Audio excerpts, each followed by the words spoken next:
এখন পত্রিকা এখন আমাদের এই প্রজ্ঞা নামক যে পত্রিকা, এই পত্রিকাটা মহারাজদের হাত দিয়ে আমরা আজকে দ্বিতীয় বর্ষের পত্রিকা প্রকাশ করব।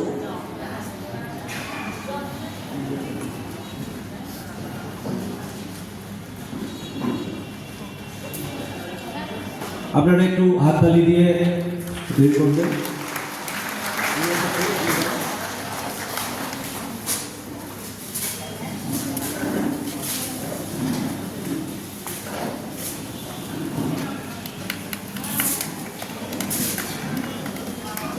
আপনারা একটু করতালি দিয়ে অভিবাদন জানাবেন। আমাদের দ্বিতীয় বর্ষের পত্রিকা প্রজ্ঞা প্রকাশিত হচ্ছে।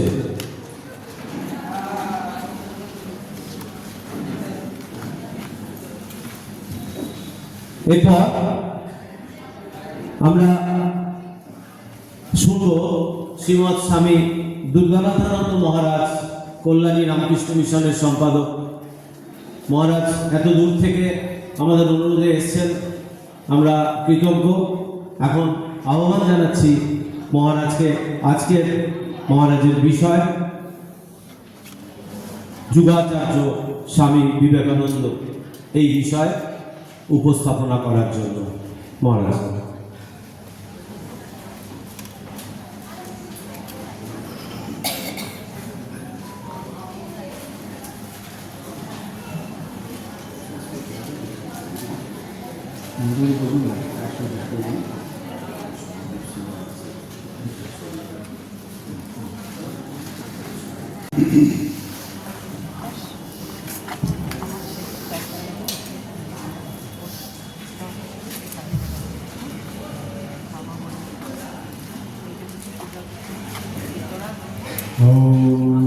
जननीं शारदां देवीं रामकृष्णं जगद्गुरुं पादपद्मे तयोः स्थित्वा प्रणमामि मुहुर्मुहुः।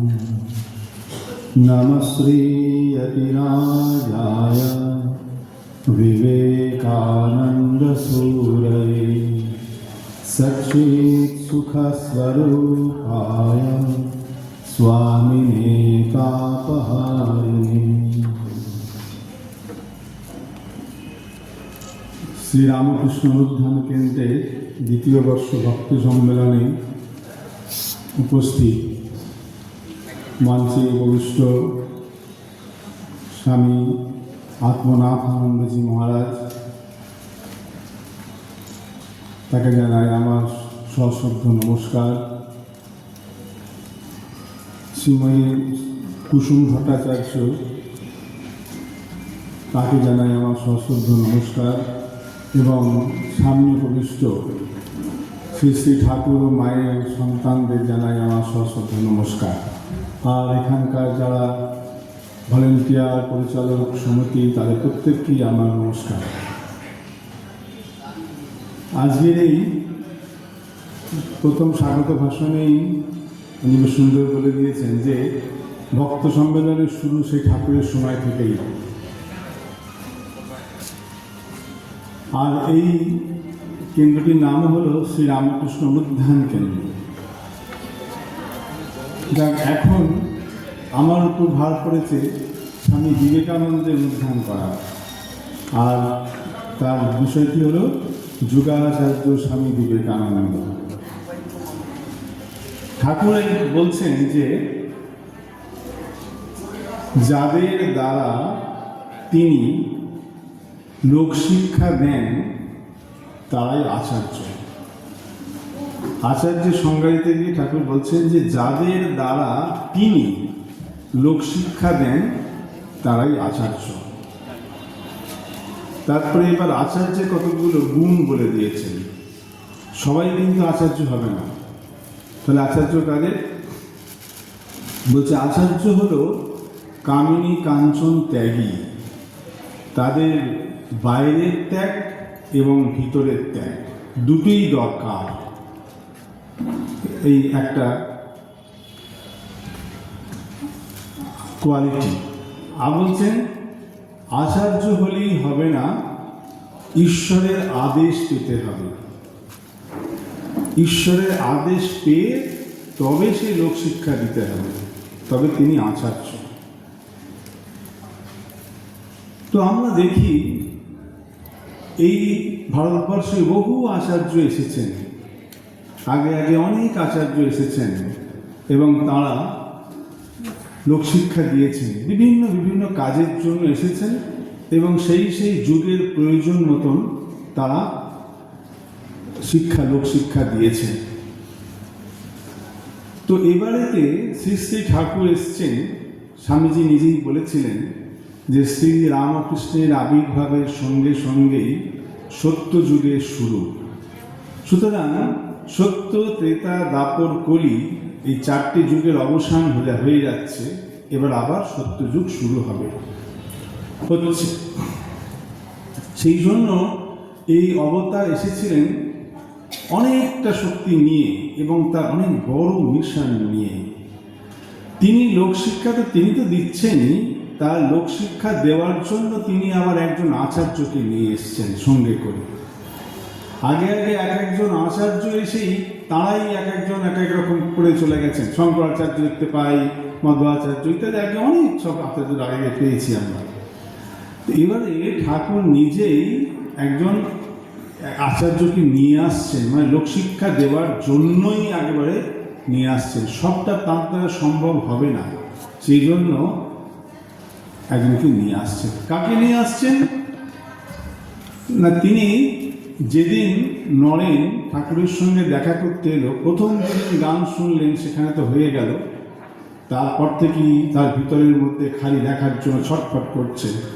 যখন দক্ষিণেশ্বরে এলেন নরেন, তখন পাশে ডেকে নিয়ে গিয়ে, যেখানে আর কেউ নেই, তাকে নিয়ে গিয়ে বসিয়ে হাত জোর করে বলছে, জানি প্রভু তুমি কে, তুমি হলে সেই সপ্তর্ষি মণ্ডলের ঋষি নররূপী নারায়ণ, বলে হাত জোর করে বলছে। নরেন তো ভাবছে যে কোথায় এলাম রে বাবা, কোন পাগলের পাল্লায় পড়লাম, কোথায় আমি বিশ্বনাথ দত্তের ছেলে নরেন্দ্রনাথ দত্ত, আর ইনি এখন আমাকে কোথায় সপ্তর্ষি মণ্ডলে নারায়ণ দেখতে পেলেন জানি না।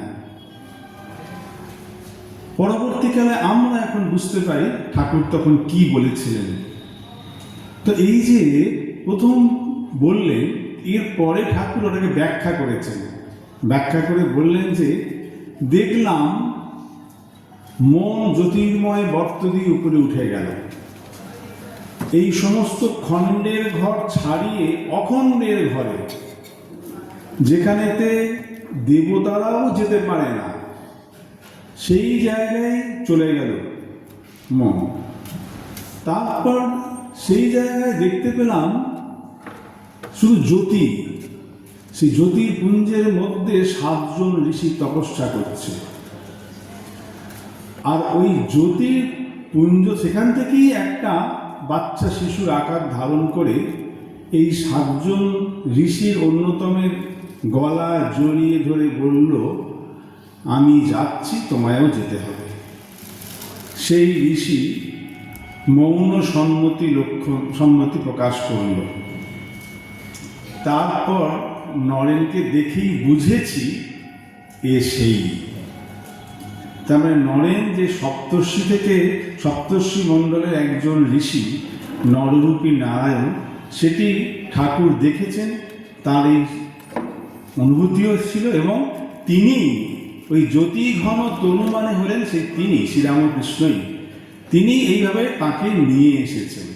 আচ্ছা, এখন এই সপ্তর্ষি মণ্ডল মানে কে, কোথায়? আমরা যে সপ্তর্ষি মণ্ডল দেখি, 7টা তারা, অতি পুলস্তকুল ইত্যাদি সব আছে, এই সপ্তর্ষি মণ্ডলের একজন না। ঠাকুর বলছেন যে যখন তার দর্শনটা হচ্ছে, তার ব্যাখ্যা করছেন, বলছেন জ্যোতির্ময় বর্তি উপরে উঠে গেল, খণ্ডের ঘর পার হয়ে অখণ্ডের ঘরে, যেখানে দেবতারাও পৌঁছতে পারে না। তো এখান থেকে আমরা দেখব কি? এই সপ্তর্ষি নয়, তাহলে ওই সপ্তর্ষি কে, কারা? ওই সপ্তর্ষি মণ্ডলে 7 জন ঋষি হলেন সনক, সনন্দ, সনাতন, সনত কুমার, সন, নর ও নারায়ণ, এই 7 জন ঋষি।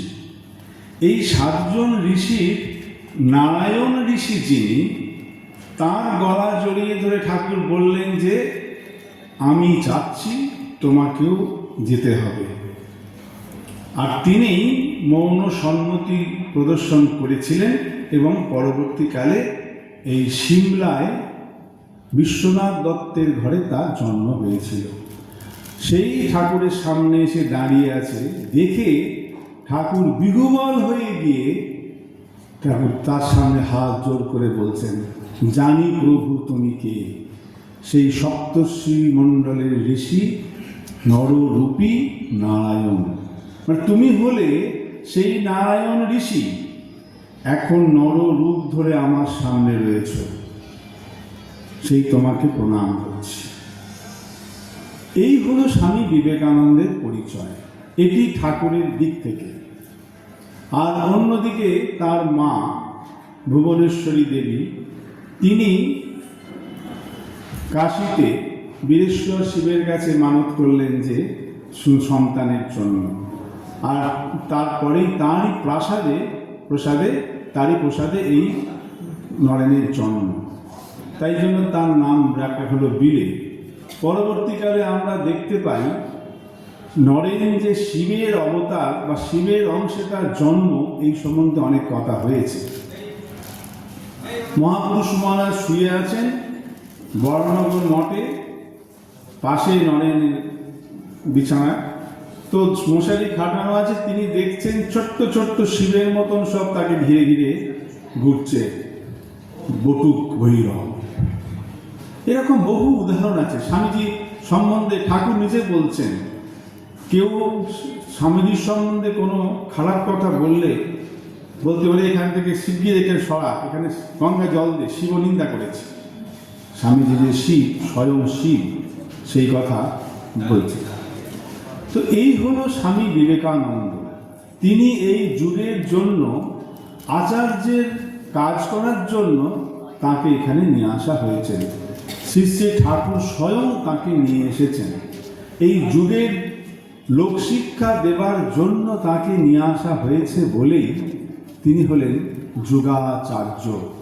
তিনি ত্যাগের সম্বন্ধে আর কিছু বলতে হয় না। এখন আসে ঠাকুর বলছেন যে আচার্যগিরি করতে গেলে 1 নম্বর কোয়ালিফিকেশন হচ্ছে ত্যাগ, দ্বিতীয় কোয়ালিফিকেশন হচ্ছে যে তাকে আদেশ পেতে হবে। আদেশ সম্বন্ধেও দেখতে পাই আমরা, যখন নরেনের বিশ্বাস তখনও দৃঢ় হয়নি মানে কি, তিনি আমাদের জন্য এরকম করে রেখে দিয়েছেন। আমরা তো এই স্টেজগুলো পার হয়ে যাব, আমাদের মনের কিরকম অবস্থা হতে পারে, আমরা কিরকম স্টেজ আগে, ঠিক সেই রকম ভাবে তো লোকশিক্ষা দিচ্ছেন। লোকশিক্ষা মানে কি, আমাদের শিক্ষা দেওয়া। আমাদের শিক্ষা মানে কি, কিভাবে কি করতে হবে, আমাদের মধ্যে যেমন আসে ভাবনা, সেই রকম ভাবনা তারাও তাদের মধ্যে তৈরি করে সেরকম ভাবেই এগিয়ে যাচ্ছে, তবে তো আমরা বুঝতে পারবো। তো স্বামীজি যেন দেখাচ্ছেন যে তাঁর ঈশ্বরে বিশ্বাস, শ্রীরামকৃষ্ণের বিশ্বাস কখনো 100% হয়নি।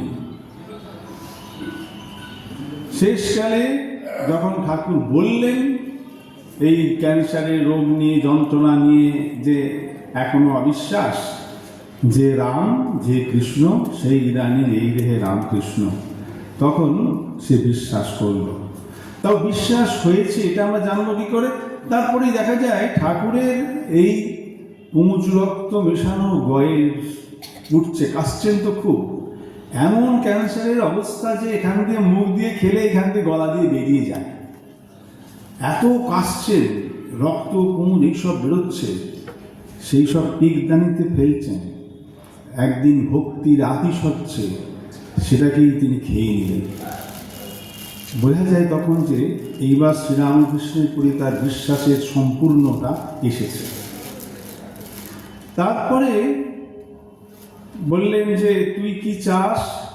নরেন বললে যে সমাধিতে ডুবে থাকতে চাই, মাঝে মাঝে উঠব, শরীর ধারণের জন্য একটু কিছু গ্রহণ করব, আবার সমাধিস্থ।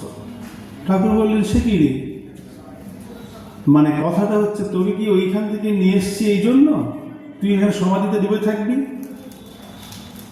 বললেন, কোথায় বটবৃক্ষ হবি, তোর কাছে কত আশ্রয় নেবে, কত প্রাণী জোড়াবে, আর তুই কিনা বলছিস নিজেই নিজের মুক্তি নিয়ে বসে থাকবি? তা হবে না। তাহলে কি হবে? পরের দিন একটা কাগজের মধ্যে লিখে রেখে দিলেন। এখনকার দিনে মুখের কথায় হয় না, সব লিখিত দাও বলে না, সব কিছুতে লিখিত দাও। তো ঠাকুর ওই জন্য লিখিত দিয়ে গেছেন একেবারে, যে নরেন লোক শিক্ষে দিবে। লোক শিক্ষা দেবে, কে দেবে? নরেন, একদম নাম করে, একেবারে নাম করে লিখে দিয়েছে, নরেন লোক শিক্ষে দিবে, ঘরে বাইরে হাঁক দিবে, ইত্যাদি সব লিখে সেই কাগজটি আবার নরেনের হাতেই ধরিয়ে দিল, এই নে লিখে রেখেছি। মানে একেবারে চাপরাস, যেটাকে বলা হয়, যে ঠাকুর বলছেন আচার্য হতে গেলে ঈশ্বরের আদেশ দরকার। এই যে তিনি আদেশ দিলেন, শুধু আদেশ মানে মৌখিক নয়, একেবারে লিখিত আদেশ, যে তোর কাজ কি কি করতে হবে সেটি এখানে লিখে রেখে দিয়েছি। অতএব এই হলো যুগাচার্য। এরপর শুরু হলো শ্রীরামকৃষ্ণের কাজ, কি? লোকশিক্ষার কাজ। তিনি লোকশিক্ষা দিতে শুরু করলেন। তো তাই স্বামী বিবেকানন্দ হচ্ছেন যুগাচার্য। এই যুগের তিনি আচার্য, সার্টিফাইড আচার্য, নিজে নিজে আচার্য হয়েছেন তা। তো এইবার তিনি তো লোকশিক্ষা দিচ্ছেন। কি লোকশিক্ষা দিচ্ছেন? আমরা কি শিক্ষা লাভ করছি তার কাছ থেকে? তিনি কি বলছেন আমাদেরকে, কি করতে হবে? স্বামীজি বলছেন যে তার সমস্ত যা যা বলেছেন তার কথাগুলোকে যদি আমরা ভাবি কি করতে হবে আমাদের, আমরা মাত্র 3টে পয়েন্টে সেটাকে ছোট করে দেখতে পারি। প্রথম হলো যে আমরা কে? এই যে রোগ যন্ত্রণা, এই সংসার জ্বালা যন্ত্রণা নিয়ে ভুগছি, আমরা কে? খালি আমরা নিজেদের যখন ভুগছি অন্যকে দোষ দিচ্ছি, ওর জন্যই যত কিছু গণ্ডগোল, এর জন্য যত কিছু গণ্ডগোল। আরে এই আমিটাই বা কে, ওটাই বা কে, আর ঈশ্বরই বা কে? আগে এইটা পরিষ্কার করতে হবে। ধর্মকে বাদ দিলে পরে হবে না। ভারতবর্ষে আমরা যখন জন্মগ্রহণ করেছি, আমরা ধর্মকে নিয়েই জন্মেছি। ধর্মকে ঠিকভাবে ধরতে পারিনি বলে আমাদের আজকে এই গণ্ডগোল। তাই স্বামীজি বলছেন শিক্ষার মূলের থাকবে ধর্ম। ধর্মকে বাদ দিয়ে যদি শিক্ষা হয় তাহলে ডুববে। ভারতবর্ষের সম্বন্ধে বলছেন ভারতবর্ষের জাতীয় জীবনের মেরুদণ্ড হলো ধর্ম। কেউ যদি এই ধর্মকে বাদ দিয়ে রাজনীতি বা অন্য কিছুকে করে তাহলে ডুববে। অতএব ধর্মকে বাদ দেওয়া যাবে না, ধর্মকে নিয়ে এগোতে হবে। ধর্মটা কি? ধর্ম মানে কি আমার এই দেবতাকে শুধুমাত্র ফুল জল দিয়ে দিলাম আর একটুখানি সকালবেলা ওখানে গেলাম, বিকেলবেলা এখানে হয়ে গেল ধর্ম? না। তাহলে কিসের ধর্ম? নিঃস্বার্থপরতাই ধর্ম। তিনি বারবার বলছেন যে নিঃস্বার্থপরতাই ধর্ম। ঈশ্বর কোথায়?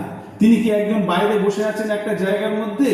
তিনি আলাদা একজন লোক বসে আছেন, তার যেমন ইচ্ছা, ও ওই লোকটা আমাকে ডাকছে, ওকে একটু ভালো পুণ্য দিয়ে দাও, আর ওই লোকটা আমাকে ডাকছে না, ওকে একটু পাপ দিয়ে দাও, ওকে একটু বেশি করে কষ্টে ফেলে দাও, ওকে একটু বেশি করে কষ্ট থেকে তুলে দাও। যদি এইরকম বা ঈশ্বর হয় তাহলে তার তো স্বৈরাচারী। আগেকার দিনে যেমন স্বৈরাচারী রাজা ছিলেন সেরকম ভাবে একজন, তার থেকে বেশি কিছুই নয়।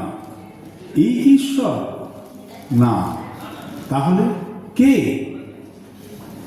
ঈশ্বর মানে ওই রকম বা কোনো ঈশ্বর নয়। তিনি বলছেন যে আমরা যা প্রাপ্য, আমাদের যদি সে যোগ্যতা থাকে তাহলে আমার প্রাপ্য আমি পাবই। আমার প্রাপ্য থেকে বঞ্চিত করতে পারে ত্রিভুবনে এমন কোনো শক্তি নেই। আমি যদি ভালো করি আমি ভালো পাবো, আমি খারাপ করি খারাপ পাবো। কারোর ক্ষমতা নেই। আমাকে ইচ্ছা করলেই তিনি আমার খারাপটাকে ভালো করে দিতে পারে, ভালোটাকে দিতে পারে, এরকম নন। তাহলে কি? স্বামীজি বলছেন যে এই অন্যের দোষ দেখে দেখে বেড়ানো মানে নিজের দুর্বলতা, এই দুর্বলতাই পাপ। এই দুর্বলতাকে সরাতে হবে। কি করতে হবে তার জন্য? বলছে আমরা যে কষ্ট পাচ্ছি, আমাদের যে দুঃখ কষ্ট সুখ ইত্যাদি হয়েছে, কারণটা কি? কারণ হচ্ছে এগুলো আমাদের অর্জিত। আমি তার কারণ, আমি এটাকে সৃষ্টি করেছি, তাই আমি পাচ্ছি, ভোগ করছি। ঠিক যেমন স্বামীজি বলছেন যে একটা উদাহরণ দিয়ে ডায়নামোর কথা বলছেন। আমরা এমনি ইলেকট্রিসিটি দেখছি, ইলেকট্রিসিটির দুটো তার থাকে, একটি তার দিয়ে ইলেকট্রিক যাচ্ছে আর একটি দিয়ে ফিরে আসছে। আর এই মাঝখানটাতে যেগুলি রয়েছে, আলো থাকলে লাইট জ্বলছে, ফ্যান থাকলে ঘুরছে হাওয়া দিচ্ছে, ফ্রিজ থাকলে ঠান্ডা করছে, কুলার আবার ওয়াটার হিটার থাকলে গরম দিচ্ছে, মাইক চলে মাইক শব্দ বাড়াচ্ছে। কিন্তু ওই এক পদ্ধতি, একদিক দিয়ে ইলেকট্রিসিটি যাচ্ছে, অন্য দিক দিয়ে সেখানেই ফিরে আসছে। ঠিক সেই রকম ভাব আমাদের হৃদয় থেকে যদি ভালোবাসা বেরোয়, ভালোবাসা নির্গত হয় অন্যের জন্য, তাহলে আমরা সেই ভালোবাসা আবার ফিরে ফিরে আমার কাছেই আসবো, আমিও অন্যের ভালোবাসার পাত্র হব। আমার হৃদয় থেকে যদি ঘৃণা, দেশ, হিংসা বেরোয়, তাহলে সেটাও আবার ঘুরে ঘুরে এসে আমিও অন্যের হিংসা, দেশ, ঘৃণার পাত্র হব। যেমনটি আমি দেব, আমার হৃদয় থেকে যেমনটি বেরোবে, তেমনটি ঘুরে ঘুরে আবার আমার কাছে ফিরে আসবে। অর্থাৎ আমি যে পাচ্ছি, আজকে যদি আমি ভালোবাসা পাই, এটিও আমাকে কেউ দয়া করে দিয়েছে তা নয়, আমিও অন্যের প্রতি ভালোবাসা পোষণ করেছি বলেই সেইটি আমার কাছে আবার ফিরে আসছে। আমি এটি অর্জন করেছি, অর্জন করেছি। আমি অন্যের কাছে ঘৃণার পাত্র হয়ে যাচ্ছি, তার মানেও তাই। এটি আমাকে কেউ জোর করে কেউ দিয়ে দিয়েছে, শত্রুতাই করে তা নয়। আমি অন্যের প্রতি ঘৃণা প্রদর্শন করেছি, সেইটি আবার ঘুরে ঘুরে আমার কাছে আসছে।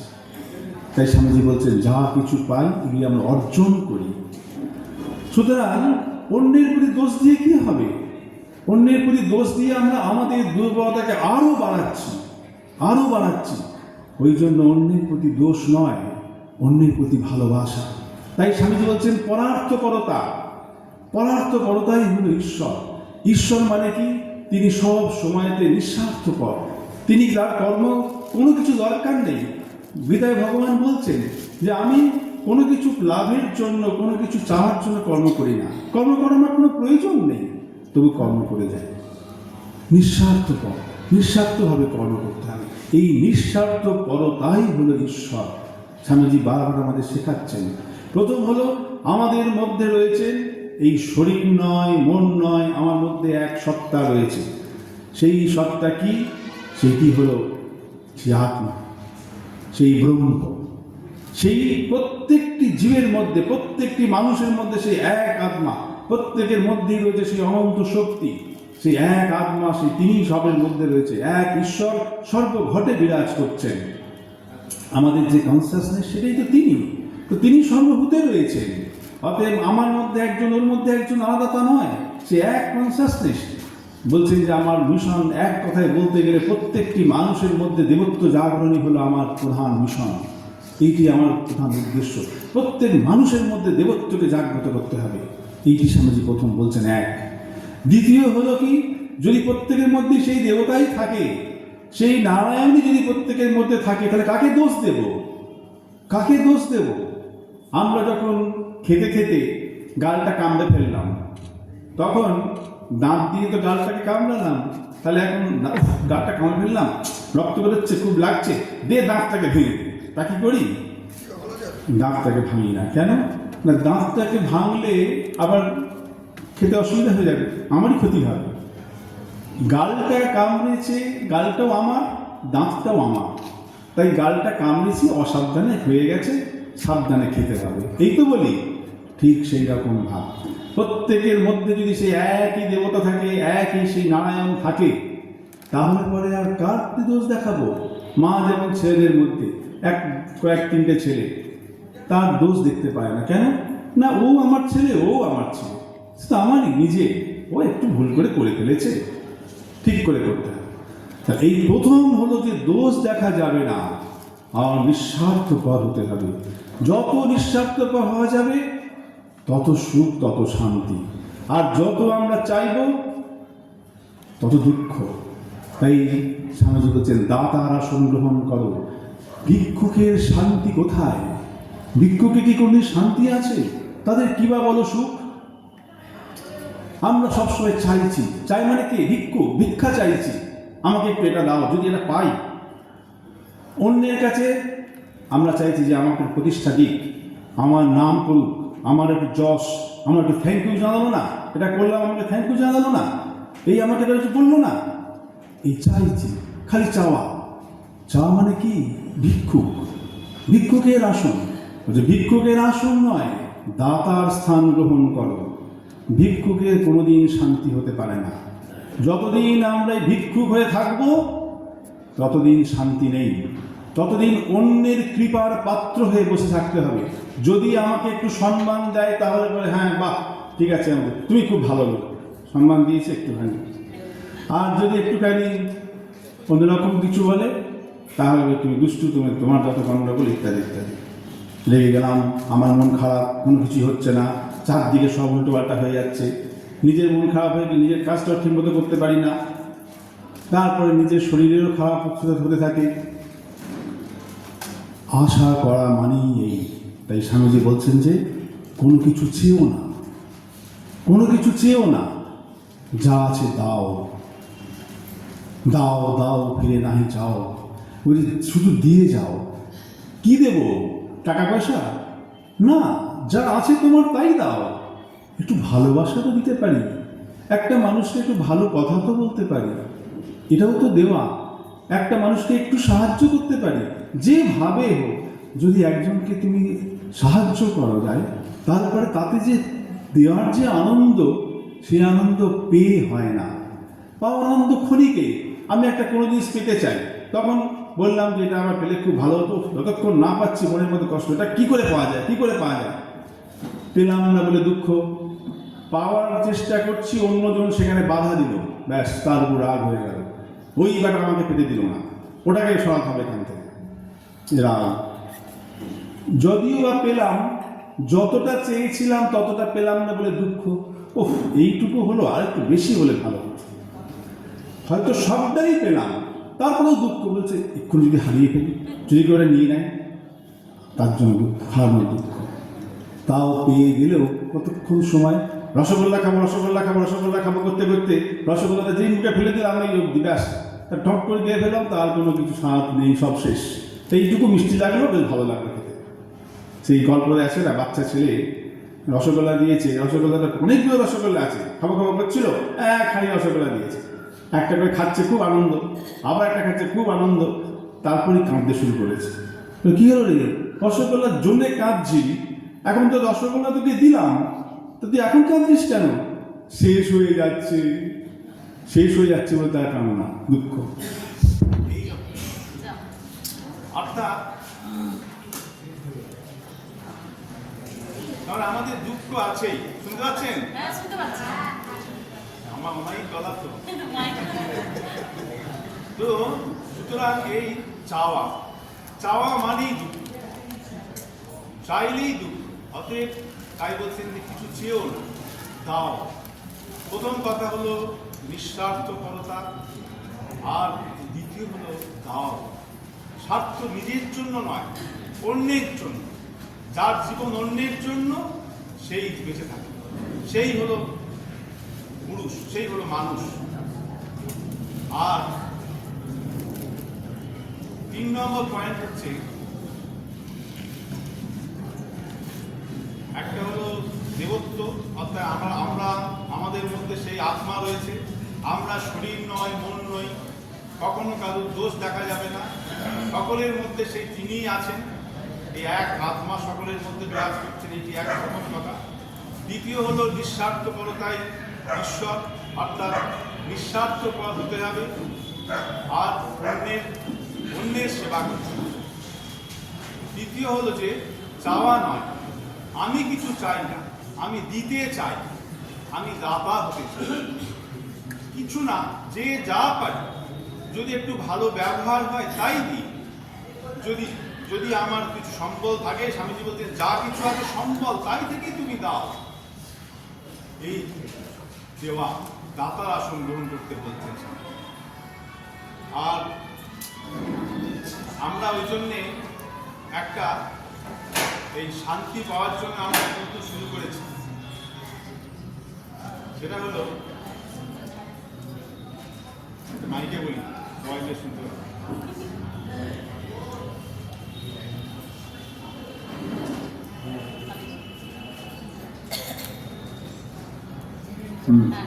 আচ্ছা, তো আমরা তো অনেক রকম যজ্ঞ করি।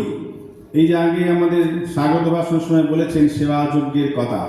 অনেক রকম যজ্ঞ করি, সেবা যজ্ঞ, জপযজ্ঞ, অমুক যজ্ঞ, তমুক যজ্ঞ, অনেক কিছু আছে, হচ্ছে। তো এখন আমাদের নিজেদের জন্য, নিজেদের শান্তি পাওয়ার জন্য একটা যজ্ঞ করতে হবে। সেই যজ্ঞটা একটু একটু শুরু করতে হবে। আমরা তো দেখি মা বলছেন, বাবা যদি শান্তি চাও অপরের দোষ দেখো না, দোষ দেখবে নিজের। জগতে কেউ পর নয়, জগৎকে আপনার করে নিতে শেখো, মা নিজে বলছেন। ঠাকুর বলছেন পোকাটিরও দোষ দেখতে নেই। স্বামীজি বারবার বলছেন যে এই দোষ দেখা এটি দুর্বলতা, এই দুর্বলতা কাটাতে হবে। তাহলে এই সবাইকার এক কথা যে দোষ দেখা, অথচ এইটাই আমাদের সব থেকে বেশি। আমরা এটার জন্যই শান্তি পাচ্ছি না, এত কষ্ট নিয়ে চলছে, শুদ্ধ অন্যের উপর ঘরে চাপিয়ে দিয়ে নিজেকে ভালো হতে চাই কিন্তু হতে পারি না। তাই জন্য মা বলছেন যদি শান্তি চাও মা, আমরা কি কেউ এমন আছি যে শান্তি চাই না? আমরা তো শান্তি চাই। সুতরাং আমরা শুরু করতে পারি একটা যজ্ঞ, সেটা হচ্ছে গুণযজ্ঞ। প্রত্যেক সপ্তাহে একটা দিন আমরা ঠিক করেছি বৃহস্পতিবার। বৃহস্পতিবার মায়ের জন্মবার, গুরুবার। তো ওই বৃহস্পতিবার দিন শুধু সকাল থেকে রাত পর্যন্ত কারুর দোষ দেখব না, খুঁজে খুঁজে গুণ বার করব। যেই মনের মধ্যে দোষ আসবে সঙ্গে সঙ্গে ওটাকে বাদ দিয়ে খুঁজে খুঁজে গুণ বার করব। তাহলে গুণযোগ্য হবে। আপনারা রাজি? তাহলে এই কথা প্রত্যেক বৃহস্পতিবার একদিন করে সপ্তাহে অন্তত একদিন একটু শুরু করতে হবে, তা নাহলে তো হবে না। একটা দিন অন্তত আমরা মানুষের দোষ দেখব না। কিন্তু সাবধান, সবাইকে বলবেন না। বাড়িতে ছেলেরা বলবে যে আজকে মা আমার দোষ দেখবে না, আমি যা ইচ্ছা করতে পারি বলে সঙ্গে সঙ্গে তারা রকম লেগেই পড়বে, সেটা মুশকিল আছে। তো ওই জন্য ওইটা দা নয়, তাকে বলবো আমরা দোষ দেখবো না বটে, কিন্তু বলতে তো হবে। কিভাবে বলবো? এই স্বামীজির থার্ড পয়েন্ট, পজিটিভ, ইতিবাচক। সব কিছুর মধ্যে ইতিবাচক দেখতে হবে। যা কিছু করব, যা কিছু বলবো পজিটিভ ওয়ে দিয়ে বলতে হবে, সব সময় ইতিবাচক বলতে হবে। সেটা কিরকম ভাব? এই যেমন ছোট্ট একটা গল্প বলি, ঘটনা বলি, যদিও মায়ের কথা এসে যায় এখানেতে। মা দেখিয়েছেন সুন্দর, তো মা তো প্র্যাকটিক্যাল। মা বাগবাজার মায়ের বাড়িতে বসে আছেন, আর একজন ভদ্রমহিলা এসেছে। তিনি এসে বসে মায়ের সঙ্গে গল্প করছেন, আর ওদিক থেকে গোলাপ মা এসে বলছে, মা দেখেছো বৌমা এও স্ত্রী কপালে সিঁদুর পড়েনি, তুমি বলো। বলে গোলাপ মা মাকে দিয়ে বলাতে চাইছে। আর তখন মা কি করলেন? মা তো জানেন, মা তো দোষ দেখতে পারে না। তো মা বলছেন যে তাকে দেখলেন যে হ্যাঁ সিঁদুর পড়েনি। তাই তো মা, নাই বা পড়লে ওর অমন সুন্দর স্বামী। গোলাপ মা বলছে ও জানে না সিঁদুর না পড়লে স্বামীর অকল্যাণ হয়। তখন মা বললেন নাই বা পড়লে ওর অমন সুন্দর স্বামী। বলি সঙ্গে সঙ্গে মা কি করছে দেখুন, মা গোলাপ মাকে বলছে, মা সিঁদুর কোটোটা নিয়ে এসো তো মা। বলে সিঁদুর কোটোটাকে নিয়ে এসে নিজেই কপালে তার সিঁদুরটি পরিয়ে দিলে, দিয়ে বলে বাহ খুব সুন্দর লাগছে মা, পড়বে পড়বে, পড়তে হয়। এই দেখুন, এটিকে বলা হয় ইতিবাচক শিক্ষা। কেন পড়েনি? পড়া দরকার, রোজ পড়বে। এরকম করলে শুনবে না, সে শুনবে না। কিন্তু এই যে মা তাকে তার হয়ে কথা বললেন, হয়ে কথা বলে প্রথমে তো সে পড়েনি, একটা কোনো নিজে ভেবেছে কিছু বলেই তো, সেই জন্য সেই সময় তার হয়েই কথা বললেন, বলে এরপর তাকে পড়িয়ে দিয়ে বললেন যে পড়বে মা, পড়লে বেশ ভালো লাগে। এই যে শিক্ষার পদ্ধতি, এটি মা শিখিয়েছে, এটাকে বলা হয় ইতিবাচক শিক্ষা, পজিটিভ ওয়ে দিয়ে শিক্ষা। দোষ দেখবো না, কিন্তু কাজটি করাতে হবে। এই জানো, অন্য লোকের কাছে বলে বেড়াচ্ছে, জানো ও সিঁদুর পড়ে না, ও এরকম, ও এরকম, ও সেরকম। না, এটা নয়, স্বামীজি এটা চাইছেন না। মানে ইতিবাচক শিক্ষা দিতে হবে। এই স্বামীজি শিখিয়েছেন এরকমভাবে। দেখতে পাই আমরা তার জীবনটাকে একবার পর্যালোচনা করে দেখি, কি কষ্ট পেয়েছেন তিনি। নিজে ভারতবর্ষের জন্য এরকমভাবে করেছেন, অথচ ভারতবর্ষের মানুষ তাকে কিরকম কষ্ট দিয়েছে।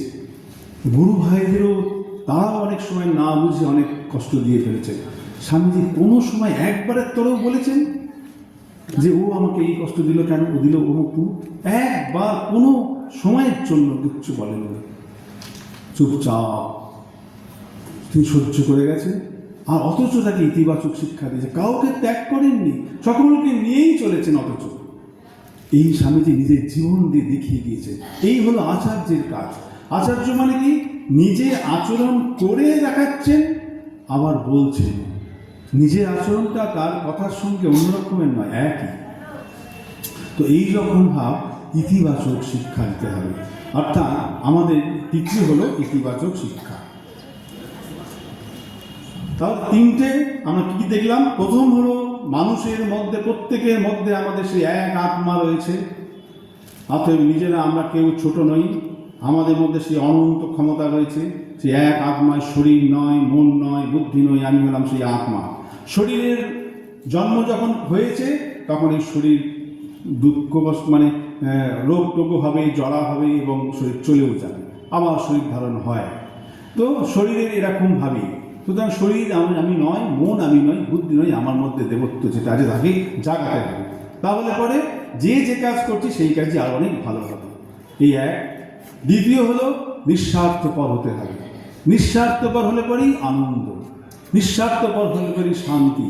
নিঃস্বার্থপরতাই ঈশ্বর, তিনি বলেছেন। পরে সেবা করতে হবে। স্বামীজি বলছেন, বহুরূপী সন্ন্যকে তোমার ছাড়ি কোথা খুঁজিছ ঈশ্বর। জীবের প্রেম করে যেই জন, সেই জন সেবিছে ঈশ্বর। মানে জীবকে যে ভালোবাসছে, মানে ভালোবাসা দিচ্ছে, মানে ঈশ্বরের সেবা করছে সে। একটা গল্প বলেছেন তিনি, যে একটা বাগান, সে বাগানের মধ্যে মালি আছে, আরেকজন বাগান রক্ষকও আছে, দুজন। তো বাগানের মালিক যখন আসছেন, যে বাগানের মালিক সে এক মনে কাজ করে যাচ্ছে, সুন্দর সুন্দর, খুব সুন্দর করে গাছগুলোকে করা, জল দেওয়া, কাটা, অমুক সব করে যাচ্ছে। আরেকজন মালি আছে, যেই বাবু এসছে, বাবুর সামনে সে, আহা বাবু এসছে, আসুন আসুন আসুন আসুন, কি ভালো, আপনার কি সুন্দর কাপড়টা করেছেন, আপনার দারুণ দেখতে লাগছে আপনাকে, একদম বলে বাবুর গুণগান করতে শুরু করেছে। আর সেই বাবু তো সব শুনলো, সব দেখলো, দেখার পর ফিরে গেল। তখন এবার জিজ্ঞেস করছেন, কি দেখলেন? ওই দুটো মালির মধ্যে কোন মালিটা ভালো, কে ভালো? বাবু বলল যে ওকে ডাকো তো, যে সবসময় কাজ করছিল, আমার দিকে তাকাইও নি, ওকে ডাকো। তাকে ডেকে পুরস্কৃত করলো, করে বলল যে তুমি ঠিক ঠিক কাজ করছো, তোমাকে আরও একটু বেশি মাইনে দেওয়া হবে, আর ওখান থেকে ওকে ছাঁটাই করে দাও। আমাদের ঠিক তাই।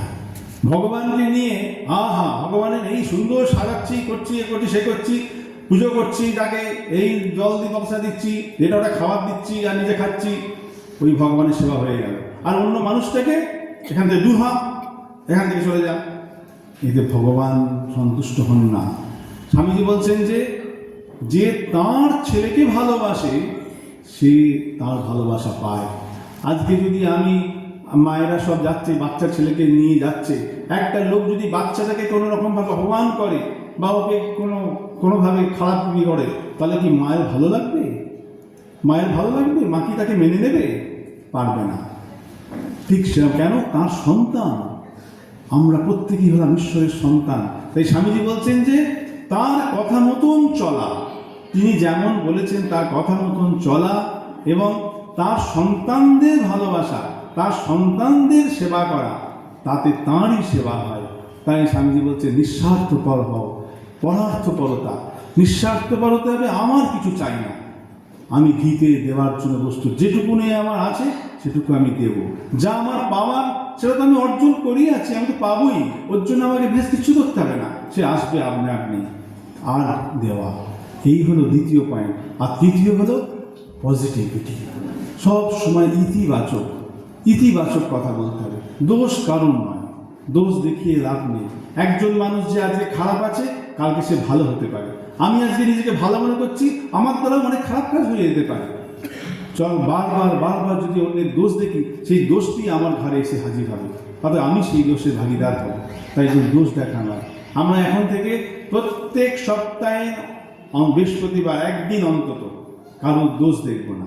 তাহলে সবাই আমরা আজকে প্রতিজ্ঞা করছি যে প্রত্যেক সপ্তাহে বৃহস্পতিবার আমরা অন্যের শুধু গুণ দেখব, গুণযোগ্য করব।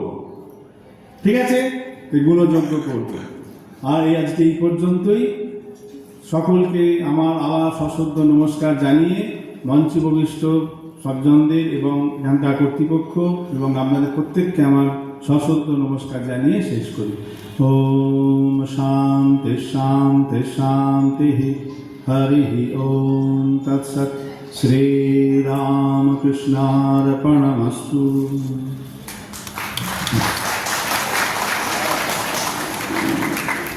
শ্রীমৎ স্বামী দুর্গানাথানন্দ মহারাজজিকে আমাদের সকলের তরফ থেকে আন্তরিক শ্রদ্ধা এবং প্রণাম জানাই, কৃতজ্ঞতা জানাই সেই সুদূর কল্যাণী রামকৃষ্ণ মিশন থেকে এসে আমাদের সাথে এইভাবে সহযোগিতা করার জন্য।